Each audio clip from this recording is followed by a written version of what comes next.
Questa rimane una questione grossa, perché lì bisognerebbe trovare un qualche forma di compromesso. Ci sono due questioni che riguardano l'autonomia. Uno è l'autonomia nella gestione delle risorse. Noi siamo più bravi a gestire le risorse, datecele a noi, le gestiamo meglio. Questa è la logica che è stata applicata anche alla sanità. Le risorse vengono dal centro della sanità.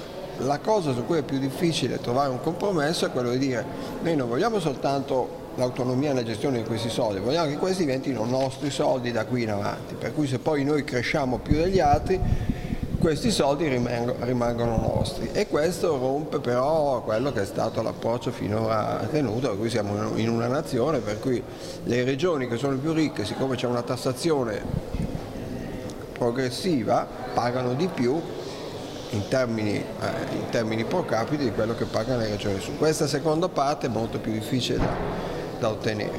Da quello che ho letto nel programma di governo si vuole sterilizzare l'IVA e poi fare tante altre cose. Si vogliono mettere soldi per le famiglie, per i disabili, per la scuola, l'università, che sono tutte cose giuste da fare. Cioè, il problema è come far stare insieme tutte queste cose. Mi sembra dal contratto che adesso si parli della riduzione del cuneo fiscale non come priorità per il 2020, però c'era anche la riduzione del cuneo fiscale. Allora, fare tutte queste cose insieme senza aumentare il deficit, secondo me non è possibile. A questo punto credo che l'idea sia quella di finanziare alcune di queste cose in deficit, cioè aumentando ancora il deficit rispetto al livello di quest'anno. E lì però bisogna vedere quanto spazio c'è.